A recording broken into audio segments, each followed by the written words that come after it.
ഇതിൽ സർക്കാരിന് ഒരു നിലപാടേ ഉള്ളൂ. അതേത് കേസാണെങ്കിലും ആ നിലപാട് സ്ത്രീകൾക്കും കുട്ടികൾക്കും എതിരെ അതിക്രമം നടത്തുന്ന ഒരാളെയും സംരക്ഷിക്കില്ല. മുഖം നോക്കാതെ നടപടിയെടുക്കും സർ. ബഹുമാനപ്പെട്ട മന്ത്രി ഇവിടെ പറഞ്ഞതുപോലെ ഒരു നിലപാടാണ് ആവശ്യം നമുക്കെല്ലാം. കൊച്ചിൻ യൂണിവേഴ്സിറ്റിയിൽ നടന്ന സംഭവം നിങ്ങളുടെ ആളുകൾ അത് കേസെടുത്തില്ല. കാരണം ഇയാൾ പാർട്ടിക്കാരനാണ്. ബേബി സ്റ്റുഡന്റ് വെൽഫെയർ ഡയറക്ടർ, കുട്ടികളുടെ ക്ഷേമം അന്വേഷിക്കണതിന്റെ ഉദ്യോഗസ്ഥൻ കറക്റ്റ് ആളുടെ കയ്യിലാണുള്ളത് കൊടുത്തേക്കുന്നത്. വ്യാജ പരാതി നൽകിയ പെൺകുട്ടിക്കെതിരെയും ഡോക്ടർ ബേബിയെ ആക്രമിച്ച ഗുണ്ടകൾക്കെതിരായും കർശന നടപടി സ്വീകരിക്കണം. നിലപാട് വേണം സാർ. നിലപാട് യൂണിവേഴ്സിറ്റി സ്റ്റാറ്റ്യൂട്ട് അമെന്റ് ചെയ്തു. നോൺ ടീച്ചിങ് പോസ്റ്റിൽപ്പെട്ട ഇയാളെ ടീച്ചിങ് പോസ്റ്റിലേക്ക് മാറ്റി.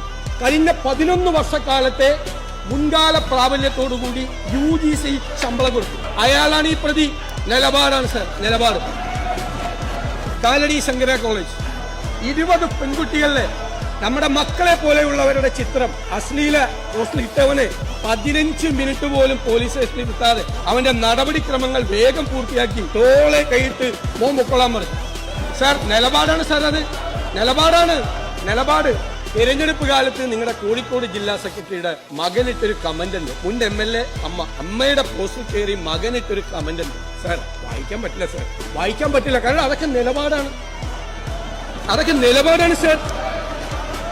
കോഴിക്കോട് മെഡിക്കൽ കോളേജിൽ ഒരു പെൺകുട്ടി പീഡിപ്പിക്കപ്പെട്ടു എന്ന് ബോൾഡായി അതിന് മൊഴി കൊടുത്ത ആ സ്ത്രീയെ മെഡിക്കൽ കോളേജിൽ നിന്ന് ഇടുക്കിയിലേക്ക് സ്ഥലം മാറ്റിയ ആളാണ് ഈ ആരോഗ്യമന്ത്രി. AISFന്റെ സംസ്ഥാന വൈസ് പ്രസിഡന്റിനെ അധിക്ഷേപിച്ച് കേട്ടാൽ അരയ്ക്കുന്ന തെറി പറഞ്ഞ ആള് നിങ്ങൾ എന്ത് പ്രമോഷൻ കൊടുത്തിട്ടാണ് SFI സെക്രട്ടറി ആക്കിയത്? അത് നിലപാടാണ്. പ്രമോഷൻ കൊടുത്ത് SFI സെക്രട്ടറി ആക്കിയത്.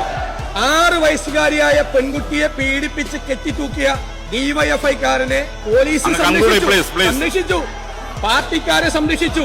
കാപ്പ കേസിൽ പ്രതിയായ ആളെ മാലയിട്ട് പാർട്ടിയിലേക്ക് ക്രിമിനലിനെ സ്വീകരിച്ച ഈ ആരോഗ്യമന്ത്രിയാണ് നിലപാടിനെ കുറിച്ച് ഞങ്ങളെ പഠിപ്പിക്കുന്ന